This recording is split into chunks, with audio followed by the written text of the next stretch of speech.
இலங்கையை உலுக்கிய படுகொலை. சந்தேக நபரான காதலன் தனது மனைவி மற்றும் மகளுடன் யாழ் நகரில் கைது.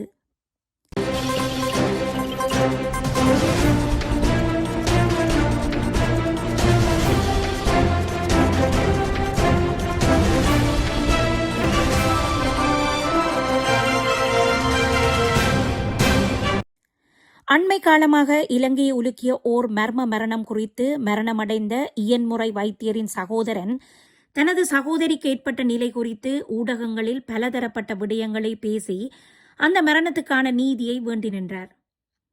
நாட்கள் மெல்ல மெல்ல நகர்ந்தது. ஆனால் இயன்முறை வைத்தியரின் மரணத்தில் துலங்காத மர்மம் நீடித்து வந்தது.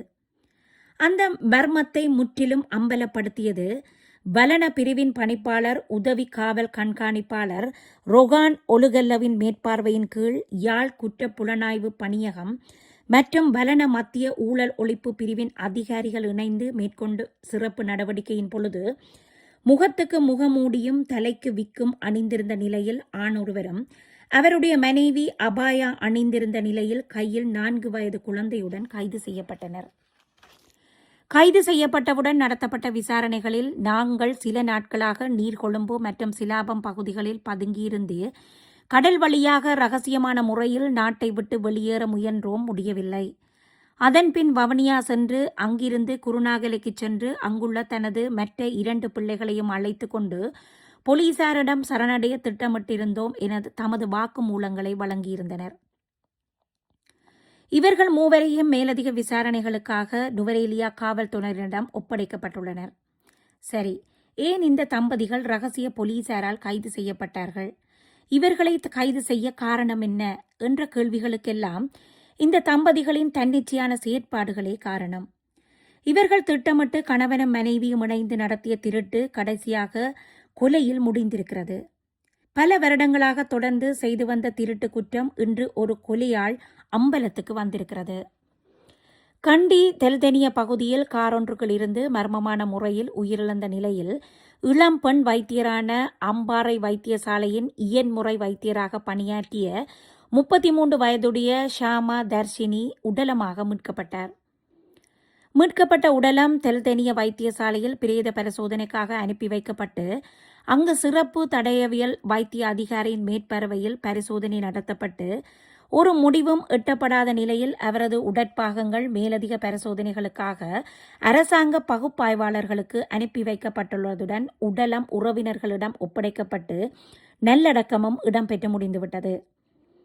இச்சம்பவம் தொடர்பில் போலீசார் முதற்கட்ட விசாரணைகளை அவரது குடும்பத்தினரிடமிருந்து ஆரம்பித்தனர். இந்த சம்பவம் தொடர்பில் இயன்முறை வைத்தியரான ஷாமா தர்ஷினியின் சகோதரன் சமந்தகுமார கருத்து தெரிவிக்கையில், எனக்கும் என் தங்கைக்கும் 16 வயது வித்தியாசம். நான் அவளை தந்தை போல் வளர்த்தேன். எங்கள் தங்கை படிப்பில் கெட்டிக்காரி, மிகவும் செல்லமாக வளர்ந்தவர். ஆரம்பத்தில் திருமணத்தில் நாட்டமில்லாமல் இருந்தார். தானும் தனது வேலை மேற்படிப்பு என்றே அவரது காலம் நகர்ந்தது. ஆனால் கடந்த 8 மாதங்களுக்கு முன் கண்டி கண்ணொருவ பகுதியைச் சேர்ந்த மென்பொருள் பொறியியலாளரான ஜெயசுந்தரவிற்கும் எங்கள் தங்கைக்கும் இடையில் காதல் தொடர்பு இருந்து வந்தது. அவரும் எங்களிடம் வந்து நன்றாக பழகி உரையாடிய ஒருவர். அதன்பின் என் தங்கை கனடா போகப் போவதாகவும் தாங்கள் இருவரும் இணைந்து செல்லவுள்ளோம் என்றும் அதன் முதற்படியாக வங்கியில் இருந்தும் வட்டிக்குமாக பெற்று 1.5 கோடி ரூபாய் பணத்தை தனது காதலனிடம் கொடுத்திருந்தார். இருப்பினும் எந்தவித ஏற்பாடுகளும் நடைபெறவில்லை. கடன் கொடுத்தவர்கள் எல்லோரும் திரும்ப பணத்தை கேட்க தொடங்கிவிட்டார்கள். இதனால் அவர் கடுமையான மன உளைச்சலுக்கு ஆளாகியிருந்தார். இத்தகைய சூழ்நிலையில்தான் அவர் கடந்த ஜூன் மாதம் 3ஆம் திகதி நுவரேலியாவில் உள்ள அடுக்குமாடி குடியிருப்புக்கு சென்று அங்கு தங்கியிருந்தார். கடும் மன அழுத்தத்தில் இருந்த நிலையில் எனக்கு கோல் எடுத்து தனது நிலைப்பாட்டை கூறி, தான் 3 நாள் சாப்பிடவில்லை, எனக்கு என்ன செய்வதென்று தெரியாது, கடன் தந்தவர்கள் எல்லாம் பணம் கேட்கிறார்கள், பேங்கிக்கு பணம் கட்ட வேண்டும் என்று சொல்லி அழுது கதைத்தார்.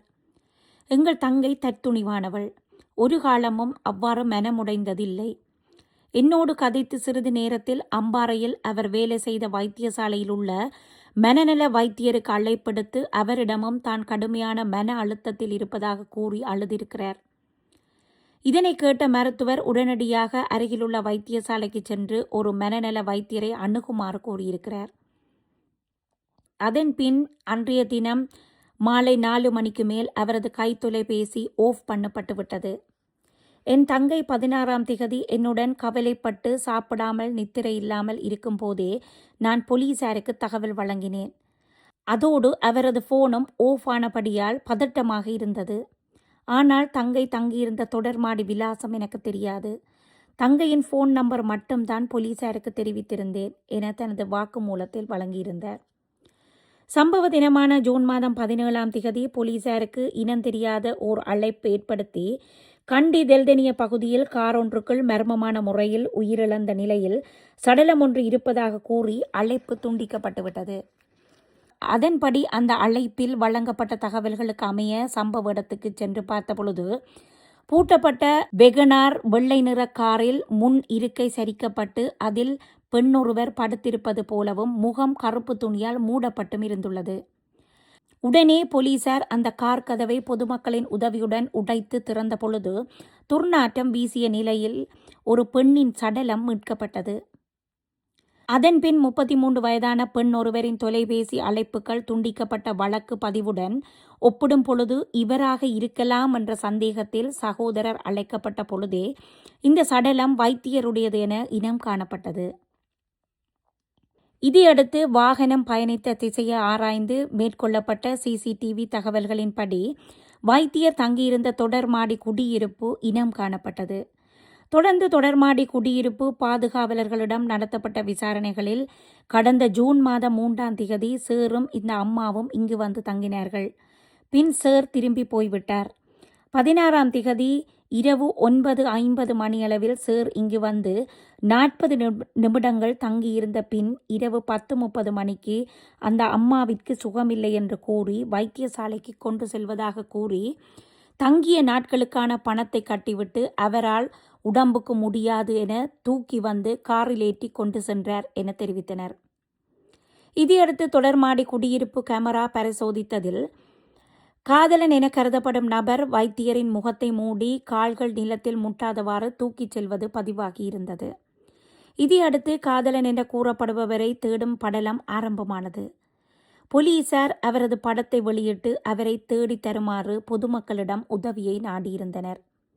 இதற்கிணங்க நேற்று வெள்ளவத்தையிலிருந்து யாழ்ப்பாணத்திற்கு சென்ற பஸ்ஸில் இவர்கள் செல்வதாக வழங்கப்பட்ட இரகசிய தகவல்களுக்கு அமைய காதலன் என்று வைத்தியருக்கு அறிமுகமாகிய நபர், அவரது மனைவி மற்றும் குழந்தையும் கைது செய்யப்பட்டனர்.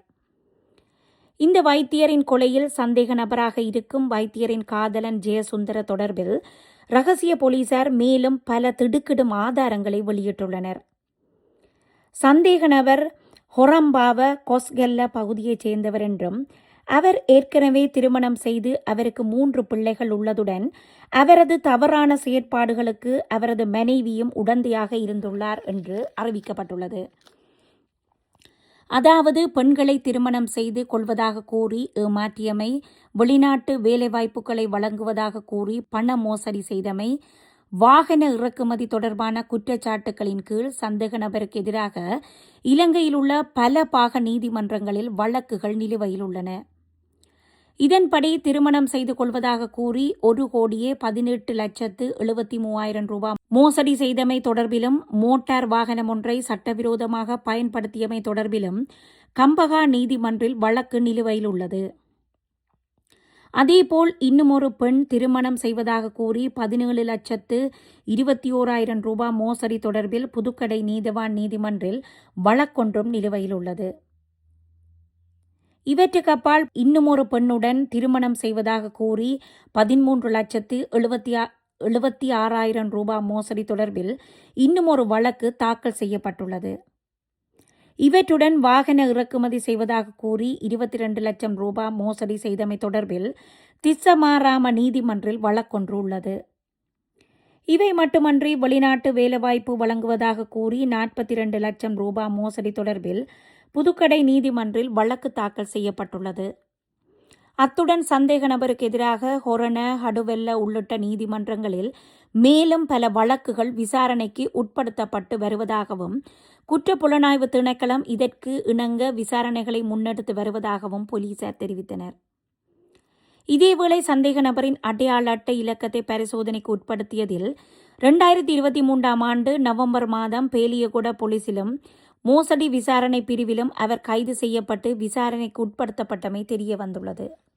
இவ்வளவு வழக்குகள் நிலுவையில் இருக்கும் பொழுதே அம்பாறையில் இயன்முறை வைத்தியருடன் காதல் தொடர்பை ஏற்படுத்தி 1.5 கோடி ரூபாய் பணத்தை பெற்றுக்கொண்டு தலைமறைவாக முற்பட்ட பொழுதே நடந்த வாக்குவாதத்தில் வைத்தியரின் மரணம் நிகழ்ந்திருக்கிறது. இந்த வைத்தியரை ஏற்றிக்கொண்டு சென்ற வெள்ளை நிற வெகனார் கார் அம்பாறையில் உள்ள இன்னுமொரு காதலியுடையது என தற்பொழுது விசாரணைகளில் தெரிய வந்துள்ளது. மென்பொருள் பொறியியலாளர் என தன்னை அறிமுகப்படுத்தி தலைக்கு விக் வைத்து தனது சுய தோற்றத்தை மறைத்து பணத்துக்காக பெண்களை குறிவைத்து குடும்பமாக கொள்ளையிட்டவர்களின் நிலை இன்று அம்பலத்துக்கு வந்துவிட்டது. விசாரணைகள் துரிதப்படுத்தப்பட்டு விரைவில் தண்டனைகள் வழங்கப்பட வேண்டும். காரணம், பிணையில் வெளியில் வந்தால் இன்னும் பல பெண்களின் நிலை பரிதாபமாகிவிடும். எனவே நீதிமன்றம் உரிய நடவடிக்கைகளை எடுத்து சட்டத்தின் தண்டனையில் இருந்து தப்பிக்காத வகையில் இவர்கள் தண்டிக்கப்பட வேண்டும் என்பதே மக்களின் விருப்பம்.